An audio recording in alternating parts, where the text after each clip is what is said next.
Once again, a very good morning to all my dear HS first year students. Welcome to Logic and Philosophy online classes. हम लोगों ने जो chapter शुरू किया है उसका नाम है इन्फेरेंस. इन्फेरेंस का मतलब अनुमान लगाना. कल जो मैंने आप लोगों को वीडियो दिया था उसमें मैंने आप लोगों को एक्सप्लेन किया था व्हाट इज ऑब्वर्जन, ठीक है, एंड द 4 रूल्स ऑफ ऑब्वर्जन.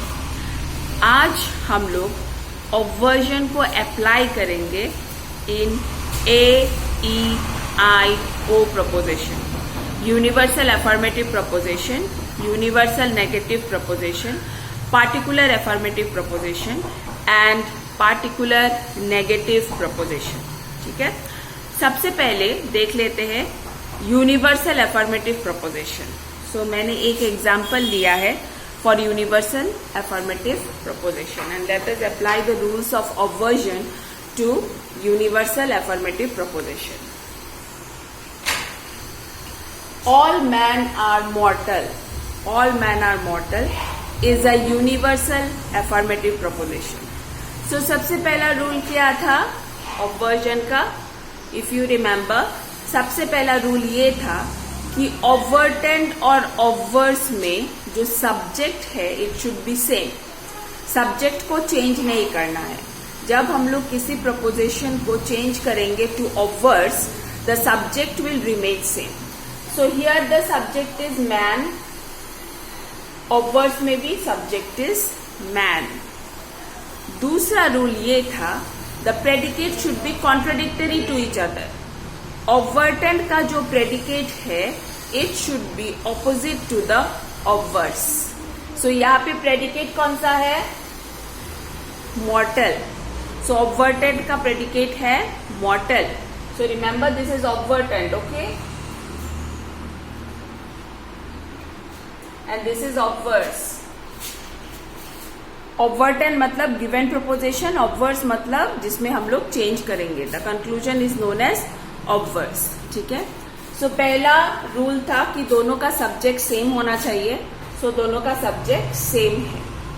दूसरा रूल था predicate should be contradictory to each other, मतलब opposite to each other. Obvertend का प्रेडिकेट है मॉर्टल, इसको उल्टा करना पड़ेगा. Okay, non mortal. The predicate is contradictory, opposite to mortal. तीसरा रूल था the quality should be changed. Quality मतलब अफर्मेटिव नेगेटिव. अफर्मेटिव है तो उसको नेगेटिव बनाओ, नेगेटिव है तो उसको अफर्मेटिव बनाओ. It is affirmative, all man are mortal, it is affirmative, right, positive, तो इसको नेगेटिव करना है. No man are non mortal. हम लोगों ने नेगेटिव कर लिया. ठीक है, now the 4th rule is the quantity should remain same. Quantity क्या है? Universal and particular. The given proposition is universal. All men are mortal. A proposition. Okay. इसका quantity same रखना है. That is the obverse also should be universal. No man are non-mortal is also universal. ठीक है, clear? चारों rules follow किया हम लोगों ने ऑब्वर्शन का. हम लोगों को ऑब्वर्स क्या मिला? E proposition. A प्रपोजिशन का ऑब्वर्स है E preposition. Universal affirmative preposition का ऑब्वर्स है यूनिवर्सल नेगेटिव प्रपोजिशन. ठीक है, अगर क्वेश्चन आए what is the obverse of universal affirmative proposition, तो फिर क्या आंसर लिखेंगे आप लोग? E proposition. ठीक है, clear?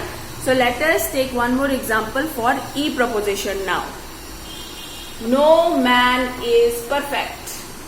No man is perfect. ये एक यूनिवर्सल नेगेटिव प्रपोजिशन या फिर E प्रपोजिशन है. इसमें भी हम लोग रूल्स अप्लाई करते हैं. सबसे पहला rule, the subject should remain same. Here the subject is man, obverse में भी the subject is man. Obvertend और ऑब्वर्स दोनों का सब्जेक्ट सेम है, दैट इज मैन. दूसरा rule, the predicate should be contradictory to each other. Contradictory मतलब opposite to each other. ठीक है, प्रेडिकेट क्या है? परफेक्ट. उसको हम लोग कॉन्ट्राडिक्टरी या फिर ऑपोजिट कर देते हैं, नॉन परफेक्ट. ठीक है, तीसरा rule, the quality should be changed. So इसका क्वालिटी है negative, no man is perfect. So इसको पॉजिटिव करना पड़ेगा, all man are non perfect. So quality change कर दिया हम लोगों ने, नेगेटिव से पॉजिटिव, ठीक है। And the last rule is the quantity should remain same. मतलब ये एक यूनिवर्सल प्रपोजिशन है, सो ऑब्वर्स भी यूनिवर्सल होना पड़ेगा। सो दोनों यूनिवर्सल है, ठीक है। सो ई प्रपोजिशन से हम लोगों को मिला a proposition. So if the question comes what is the obverse of E proposition, then the answer will be A proposition. ठीक है, क्लियर, समझ में आया ना? वेरी सिंपल है ना ये, थोड़ा ध्यान से सुनने से ही आप लोगों को समझ में आ जाएगा। But the rule should be learn properly. Obversion और कॉन्वर्शन का रूल्स ध्यान से याद कर लीजिए। सिंपल रूल से झट से याद हो जाएगा, पर you have to learn it. Now let us go to I proposition, particular affirmative proposition. So let us take one example. Some men are intelligent. Some men are intelligent is an example of particular affirmative proposition. So इसको change करते हैं to obverse. This is obvert and this is obverse. Change करते हैं to obverse. First rule, the subject should remain same. Man, man, same. Second rule, the predicate should be contradictory or opposite. Intelligent, non-intelligent. Third rule, the quality should change, positive to negative या फिर negative to positive. So this is positive. Some men are intelligent is a positive या फिर affirmative sentence. तो उसको negative बनाना है, ठीक है। So some men are non-intelligent. Non-intelligent मतलब है नेगेटिव वर्ड, सो इसको हम लोगों ने नेगेटिव कर लिया, क्वालिटी चेंज कर लिया। Now the fourth rule is quantity should remain same. अगर यूनिवर्सल है तो ऑब्वर्स भी यूनिवर्सल होगा, और अगर पार्टिकुलर है तो फिर ऑब्वर्स भी पार्टिकुलर होगा। सो ये पार्टिकुलर है आई प्रपोजिशन, इसका मतलब ये ऑब्वर्स भी पार्टिकुलर है। सम मैन, ठीक है, दोनों पार्टिकुलर है। क्लियर? सो आई प्रपोजिशन से हम लोगों को कौन सा प्रपोजिशन मिला? O proposition, particular negative proposition. So if the question come, what is the obverse of I proposition? Then the answer will be O proposition. Clear? So let us take the last one, that is O proposition, particular negative proposition, जिसका भी मैंने एक example लिया है। Some men are not honest. Some men are not honest. Okay? So it is an example of O proposition. It is a given proposition जिसको change करना है. So it is known as obvertent. और इसको हम लोगों को किस में चेंज करना है? Obverse में. So what is the first rule? The subject should remain same. Man. Subject is same. Second rule, the predicate should be contradictory to each other, opposite to each other. Not honest, honest, contradictory. Third rule, the quality should be changed. So first one is negative, particular negative proposition, and the converse is particular affirmative proposition. So quality भी हम लोगों ने change कर लिया. And the fourth rule is the quantity should remain same. Okay, quantity same होना चाहिए. So दोनों same है, ये भी particular है, ये भी particular है, so दोनों का quantity same है. तो फिर O proposition से हम लोगों को क्या proposition मिला? What is the obverse of O proposition? The obverse of O proposition is I proposition. ठीक है?